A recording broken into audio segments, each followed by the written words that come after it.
అహంకారమా అహంకారమా నువ్వు ఏడ ఉంటావంటే నేను కల్వకుంట్ల కుటుంబంలోనే ఉంటా, నాకు అక్కడనే నాకు పానం నిమ్మలంగా ఉంటుంది. ఇప్పటికి కూడా ఈ అహంకారము తగ్గలేదు.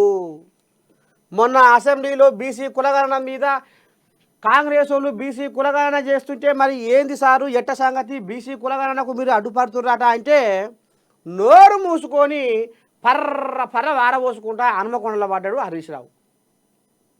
ఆయన నోట్లోకి వెళ్ళి శుద్ధ పూస పలికి వెళ్ళలే. ఆయన సిలక పలుకు ఎట్లా ఉంటుందో ఇందామంటే వెళ్ళలే. ఇక ఇది పోయింది. ఇక మరి ఇప్పుడు అహంకారం అహంకారం అహంకారమా అహంకారమా నువ్వు ఏడ ఉంచావంటే కల్వకుంట్ల కుటుంబంలోనే ఉంటా, ఇది కాదా? ఒక్కసారి సామాన్యులేమో కానీ నువ్వు ప్రగతి భవన్ చుట్టూ ఇనుప కంచెలు కట్టుకొని ఎమ్మెల్యేలు మంత్రులకు కిందంగా నవ్వాలనో మీదంగా నవ్వాలనో అర్థం కాని పరిస్థితి.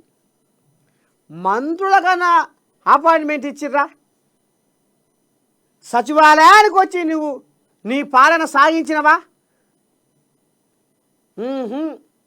ప్రగతి భవన్ చుట్టూ ఇనుప కంచెలు పెట్టుకొని పోలీసులను కాపలా పెట్టుకొని నువ్వు పంచపక్ష పరమాన్నాలు భోంచేసుకుంటా ఎక్కడ పాపం అడుగున అల్ల కల్లోరం అయ్యి మొత్తం జనాలు ఇదవుతుంటే వాళ్ళ గోస చెప్తందుకు ఎమ్మెల్యేలు చెప్పుకోలేని పరిస్థితి.